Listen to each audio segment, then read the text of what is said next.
alguém se interessava. Mas é normal. Eu quero saber que quando você conhece o pessoal do Aborto Elétrico, você já fica muito amigo do Renato rápido ou demora?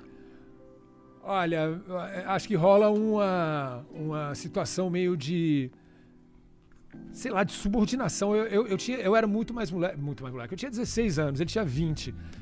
Então, aos olhos de quem tem 16 anos, eu olhava pra ele, pra mim ele era um adulto. Sim. Sabe, eu não sei como é que ele me via, ele devia me olhar e achar a gente meio moleque. Eu achava que ele existia um papel de liderança, sabe? Ele lia pra caraca, então ele ficava dando livros pra gente, leia isso, filmes, ele trabalhava na cultura inglesa lá em Brasília. E então era onde chegavam os jornais com o que estava acontecendo fora do Brasil, de bandas. A gente ia pra lá pra saber quais eram as últimas novidades, o que a gente devia estar ouvindo, se alguém fosse pra gringa, pedir pra trazer pra gente algum disco, alguma banda. E rolavam os festivais de cinema lá também, dentro da cultura inglesa. E eram sempre os festivais de cinema alternativo. Então era um cinema alemão, cinema italiano, cinema francês. Era muito legal, cara. E isso tudo era perto da onde o Renato trabalhava. Então ele era uma espécie de uma liderança intelectual. Sacou? Tinha muita cultura, né? Era uma enciclopédia.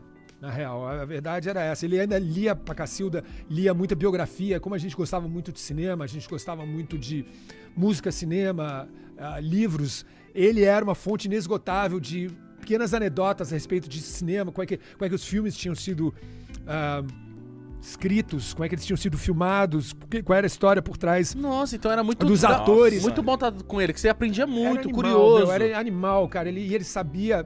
Isso de discos também. Disco dos Beatles, Abbey Road. Como é que o Abbey Road tinha sido composto? Como? Por quê? O que estavam pensando o John Lennon quando ele fez aquela música? Nossa. Qual era a inspiração para aquela letra? E embora todo esse universo da música e do cinema, ele sabia o que tinha por trás das cortinas, de tanto ler biografias. Mano. Então, todos esses filmes que a gente cresceu vendo, sabe? E músicas que a gente cresceu ouvindo, ele sabia a história por trás. E então a gente ia pra casa dele, ele ficava contando, dando livros pra gente. Fala, leia isso, ouça isso, veja esse filme. Porra, cara, nossa, que cara sensacional, era mano. Era sensacional. Eu não sei se vocês sabem, mas ontem não, acho que na semana passada, na terça-feira, fez 25 anos que o Renato morreu. Caralho, tudo isso já.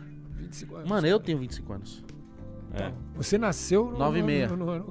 9,6. O pessoal da sua casa assistia? Ou Minha assistia? mãe... Pô, tem que contar essa história. Minha mãe gosta muito de Legião. Muito, assim. Tanto é que Minha mãe ama Capital. eu cresci numa casa, tipo... Onde minha mãe... Mas é a geração dos pais de vocês, velho. Sim. Vão conhecer. Acho que não vão conhecer a história da Legião. Quer dizer, vão conhecer o trabalho da Legião, mas não sabem do que veio antes, sacou? Talvez não. Quando ele era com moleque. certeza. Porque essas histórias, parte do que eu tô contando, é antes da Legião, isso é começo dos anos 80, quando ele tinha 20 e poucos anos. E a gente teve a sorte de poder ver ele ainda antes do sucesso, quando ele pegava o violão e tocava aquelas músicas todas que vieram a ser conhecidas depois. Ele já tocava essas músicas? Tocava. Faroeste Caboclo, Eduardo e Mônica, essas músicas todas que seus pais devem conhecer e muitos garotos também conhecem. A gente viu ele tocando no violão na nossa frente.